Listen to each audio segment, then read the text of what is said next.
Imaginez-vous arriver dans un pays et prendre des décisions qui freinent votre réussite financière, principalement.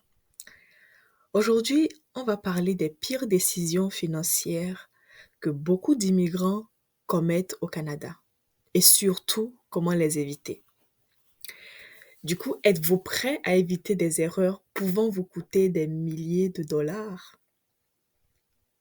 Si vous regardez cette vidéo jusqu'au bout, vous saurez comment éviter ces pièges qui sont souvent courants et poser les bonnes bases pour une vie financière stable et prospère. Démarrons d'abord avec les décisions les plus courantes qui peuvent dérailler les finances. Vous savez, en tant qu'immigrant, lorsqu'on on quitte notre patrie ou notre pays de résidence, et quand on immigre dans un nouveau pays, il y a des réalités auxquelles on fait face. Souvent, il y a des habitudes dans ces pays dans lesquels on immigre qui font que, comme on n'est pas au courant de comment fonctionne le système, très vite, en fait, on peut être dérouté. OK? Donc, le premier point ici dont on va discuter, c'est le fait, en fait, que en voulant immigrer, l'immigrant, il va souvent sous-estimer le coût de la vie dans le pays dans lequel il va. On parle ici principalement du sujet du Canada. Donc ici, la plupart des gens pensent que en fait, les logements, ça va, ça coûte pas trop cher. On va prendre un exemple concret pour montrer et étayer nos propos là. On a par exemple, quand on regarde sur le marché, hein, un appartement, si c'est à Toronto ou à Vancouver que vous voulez vous installer. Je dis par exemple, ça c'est les villes où il fait très cher. Donc, si vous voulez immigrer au Canada, à moins que vraiment vous avez déjà une opportunité au Canada, vous êtes sûr que vous avez des revenus, vous pouvez aller dans ces villes-là, Toronto, Vancouver. Mais sinon, mon conseil, c'est vraiment éloignez-vous des grandes villes. Vous allez trouver chaussures à votre pied et enfin, l'immobilier, l'accès au logement serait beaucoup plus facilité, ok? Mais si on va prendre un cas d'exemple, notre cas d'exemple, on ira vers Toronto, Vancouver. Très facilement, en fait, tu peux trouver un appartement à 2000 dollars par mois, ou même beaucoup plus que ça. Imagine alors si tu viens avec ta famille, une femme, des enfants. Donc, très vite, en fait, le prix du logement, en fait, le budget alloué au logement peut vite grimper. OK? Qui fait que beaucoup de nouveaux arrivants, lorsqu'ils arrivent, en fait, ils sous-estiment ces coûts-là et finissent par s'endetter rapidement.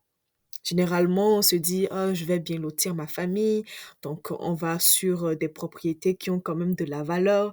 On se retrouve à la fin à ne pas avoir de quoi subvenir à ses, heu, besoins, tout simplement parce que déjà au moins la moitié, voire, plus de la moitié de son revenu, va dans le logement. Comment vous allez faire pour le reste? Donc la solution ici, pour éviter justement de sous-estimer le coût de la vie, surtout au Canada lorsque vous installez, c'est de faire un budget. Dès que vous arrivez, vous faites un budget, OK? Vous évaluez les coûts qui seront liés au logement, les coûts que le budget que vous allez dédier au transport, parce qu'il y a pas que le logement. Il y a les transports, il y a la nourriture, il y a les activités des enfants si vous venez en famille, il y a des activités aussi pour vous, il y a les imprévus, il y a les assurances. Parce que oui, certains se diront que ben, ça dépend des villes aussi. Certains se diront que ben, je loue et c'est tant pis. Il y a certains logements, l'électricité, le chauffage est à votre charge. Il y a certains logements, le déneigement, c'est à votre charge. Donc, il y a d'autres, en fait, charges annexes qui sont allouées au logement qui font que peut-être que vous allez le louer à tel prix, mais en fin de compte, les autres prix annexes font que l'enveloppe gonfle facilement. Donc, moi, le premier conseil, la première solution pour justement faciliter l'épargne lorsque vous arrivez en tant qu'immigrant au Canada, c'est déjà d'estimer c'est quoi votre budget pour chaque pôle de dépenses de la famille. Le logement, le transport, la nourriture, les activités, les assurances, l'électricité, etc. Vous établissez tout ce que vous voyez comme pôle de dépenses dont vous avez besoin indispensable. Vous allouez un budget, dépendamment de votre revenu, bien sûr. OK? Le second point ici, la seconde erreur, en fait, que beaucoup d'immigrants font généralement quand ils arrivent, c'est de trop dépenser pour avoir un style de vie immédiat. OK? Parce que, on va pas se mentir, Le Canada, c'est comme en fait, vous voyez, on est en Amérique du Nord, l'accès au crédit est facilité. Donc, tu peux te retrouver à accumuler en fait plusieurs cartes de crédit, voire des marges de crédit, juste en fait pour se sentir riche, alors que cet argent-là n'est pas pour toi, on est d'accord? C'est un crédit. Et qui dit crédit dit que ça doit être remboursé. Donc, en fait, lorsqu'on a accès à ce type d'argent qui n'est pas le nôtre, mais qu'on peut quand même utiliser, on est très vite tenté de l'utiliser, de se faire plaisir, parce que voilà, on ne vit qu'une fois. Certains, très vite, en fait, ils vont, comme j'ai dit, louer de beaux logements, ok, qui sont pas forcément proportionnels à leurs revenus. Certains vont même s'acheter des voitures neuves, ou certains vont même meubler leur appartement avec des articles de haute gamme.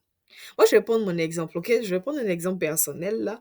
Nous, quand on immigrait, quand on s'est installé au Canada, j'avoue que dès la première année, on a voulu comme acheter nos meubles, mais on savait que c'était un investissement. Donc, on s'est dit, OK, on ne va pas aller vers le haut de gamme, mais on ne veut pas aller non plus vers le bas de gamme.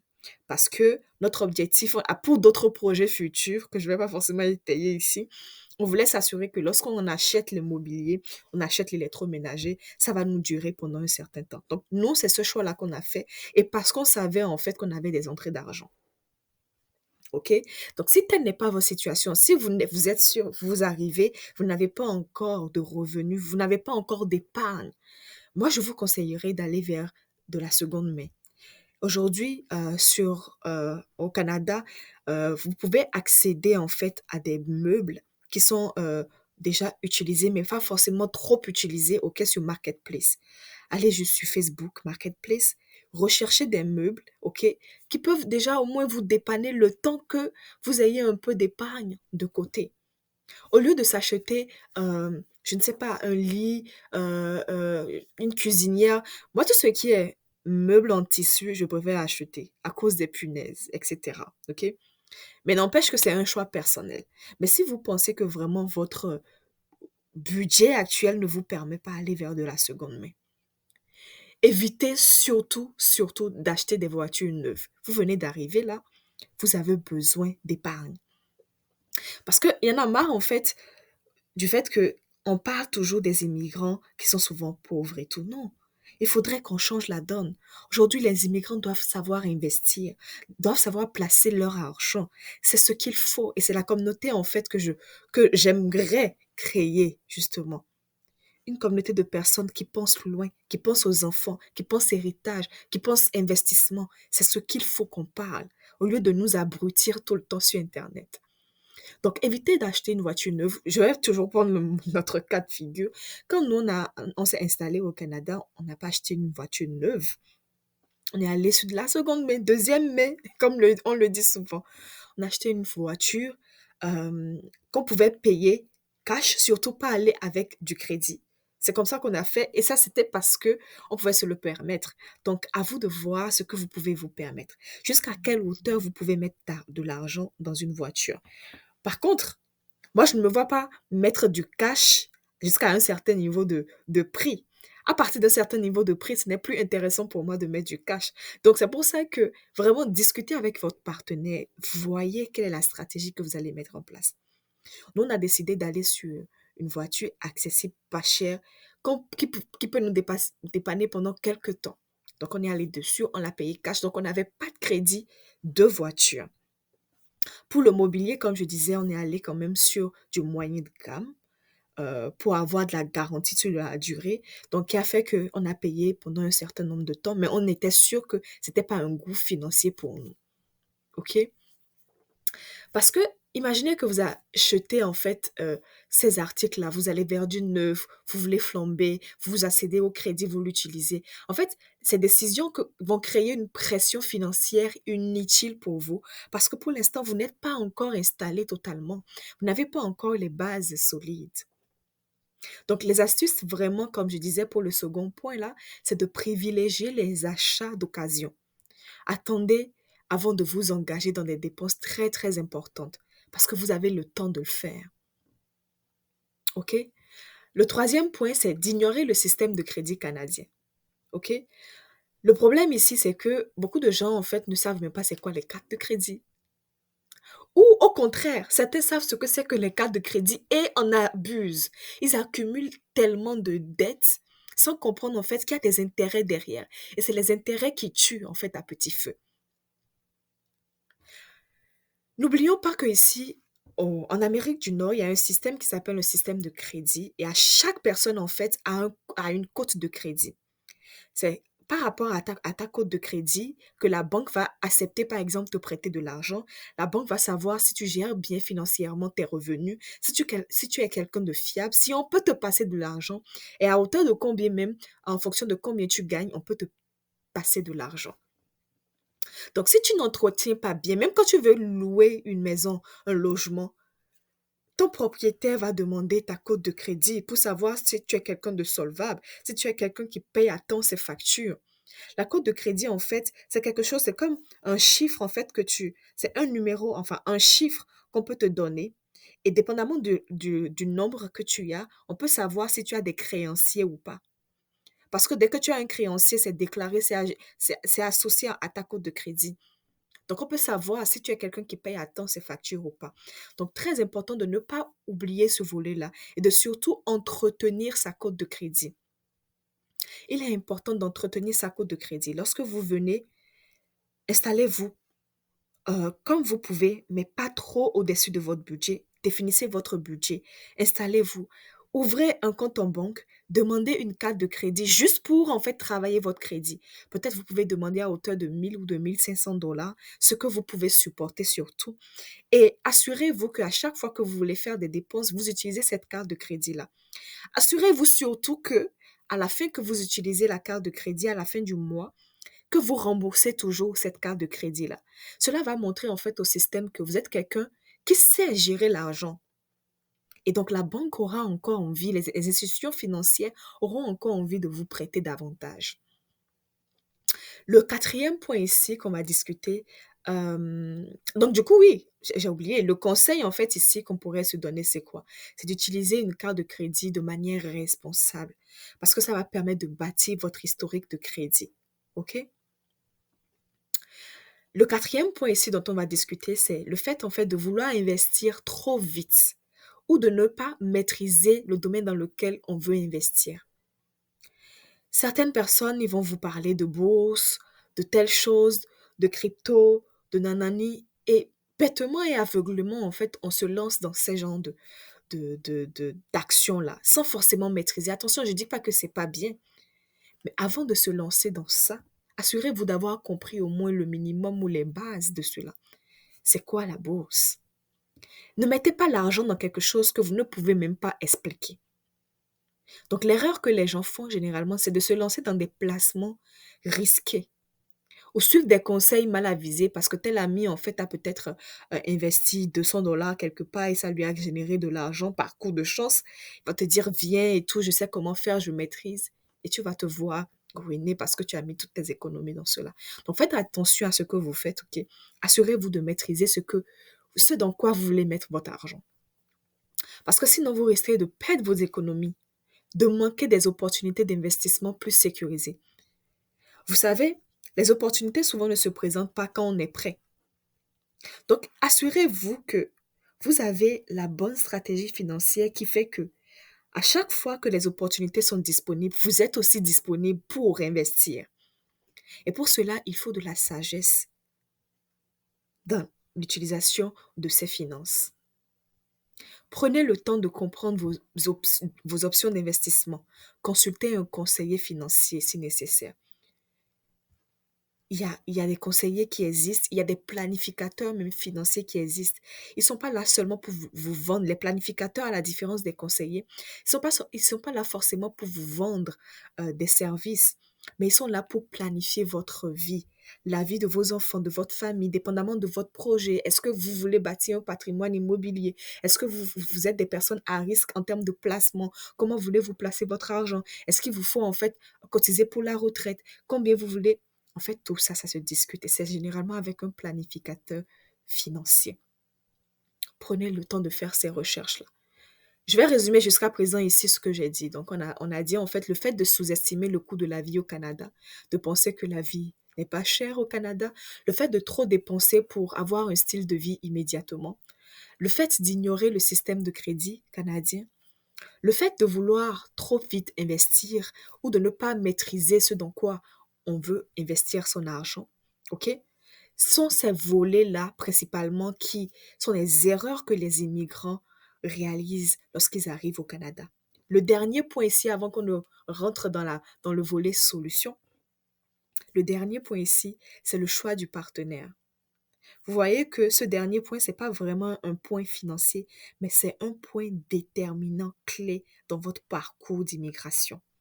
Si vous tombez sur un partenaire qui n'a pas une vision, un objectif commun, qui ne veut pas aller dans la même direction que vous risquez de vous créer des problèmes à long terme. Parce que dès le moment où peut-être que vous parlez d'immobilier, lui, il parle de retour en Afrique, un problème risque de se poser. La stabilité des enfants aura un coût. Donc réfléchissez vraiment à votre partenaire. Assurez-vous que vous avez le bon partenaire à vos côtés. Parce que ici, comme je dis, les systèmes de crédit sont facilités. Si vous tombez sur un partenaire qui est dépensier, aussitôt il sort, aussitôt il vide le compte. Aussitôt il tape dans les crédits. Vous n'aurez même pas de quoi mettre de l'épargne de côté pour l'éducation des enfants. Il est très important de bien choisir son partenaire. C'est un sujet sur lequel je parle beaucoup sur cette chaîne, j'aborde sur cette chaîne pour vraiment nous aider tout un chacun à évoluer, ok? Sur tous les plans. Mais du coup, après ces 5 erreurs énumérées, on se demande comment on peut éviter toutes ces erreurs-là. Maintenant que vous connaissez les pièges, parlons maintenant des stratégies pour les éviter et surtout pour mieux gérer nos finances. Il est important, comme j'avais dit, de faire un plan financier avant d'arriver. Informez-vous sur les coûts réels de la vie au Canada. Regardez en ligne les groupes. Il y a des groupes souvent Facebook qui sont disponibles. Vous pouvez demander à y entrer. Il y a des groupes Telegram. Il y a même le site de l'IRCC. Informez-vous sur la réelle vie, la réalité au Canada. Comment se passe le monde de l'emploi aussi. Parce que les gens arrivent et sont souvent en fait surpris de se rendre compte que oui, la demande est là, mais il n'y a pas de recrutement non plus. Donc, vraiment, assurez-vous que le domaine dans lequel vous êtes, la demande est forte en termes d'emploi. OK? Consultez toutes ces ressources-là en ligne. Déterminez combien vous devez épargner pour couvrir au moins les 6 mois de dépenses.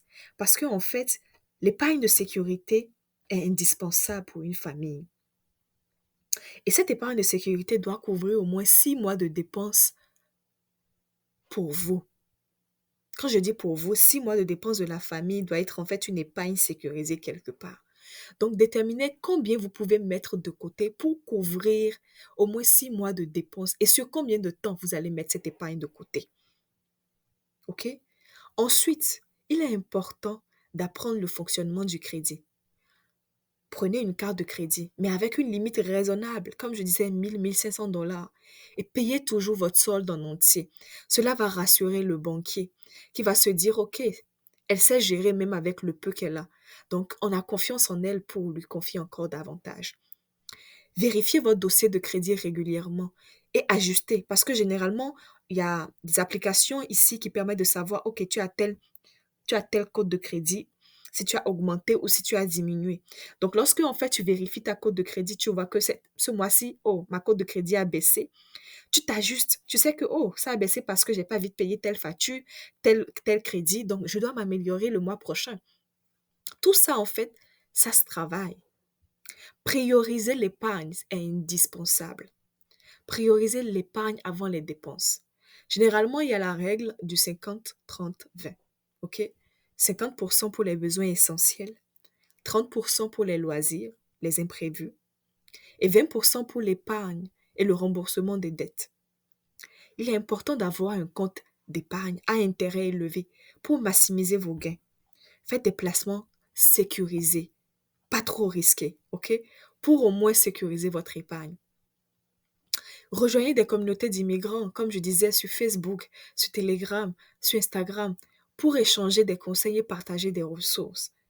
Cherchez des personnes, des mentors ou quelqu'un qui a déjà vécu cette expérience-là. Quelqu'un que vous voyez que la personne a immigré et est en train de réussir ou a déjà réussi. Prenez-la comme votre mentor. Approchez-vous de ces personnes-là et apprenez d'eux. Apprenez de leurs expériences. Vous allez gagner du temps. Hormis tout cela, apprenez aussi à lire des livres. Tout ça, ça aussi, là, ça fait partie de mes actions cette année. Lisez beaucoup de livres. Suivez des cours en ligne. Regardez des vidéos YouTube, comme des vidéos de ma chaîne, là, sur la gestion financière. Moi, j'aime beaucoup écouter les podcasts, raison pour laquelle cette année, j'en ferai beaucoup, là. Mais je suis très occupée souvent dans mes journées, donc je mets souvent les podcasts quand je fais mes activités. Écoutez les podcasts, ça enseigne. Comprendre le système fiscal canadien, ça peut vous aider à faire beaucoup d'économies, surtout comment déclarer ses impôts. Parce que beaucoup de gens aussi se font ruiner par ces volets-là. Apprenez comment déclarer les impôts. Trouvez-vous un comptable si vous avez les moyens. OK? Pour conclure, en fait, on va se dire que les pires décisions financières d'un immigrant au Canada incluent la sous-estimation des coûts liés au logement et aux dépenses, les dépenses impulsives, l'envie de plaire, de se montrer, l'ignorance du système de crédit, le mauvais choix du partenaire et des investissements mal informés. Lorsqu'on prend le temps de planifier, d'épargner et de s'éduquer, on peut éviter ces pièges-là. On peut construire une vie stable et prospère. Selon vous, quelle est votre plus grande leçon financière en tant qu'immigrant ou futur immigrant? Partagez-la dans les commentaires avec nous, ok? Et si cette vidéo vous a aidé, pensez à liker, à partager et à vous abonner pour plus de conseils sur la vie au Canada, ok? Rappelez-vous surtout, chaque petite décision compte. Vous avez le pouvoir de construire un avenir meilleur pour vous et votre famille. Merci d'avoir écouté ce podcast et on se dit à bientôt pour une prochaine. Au plaisir. Bye.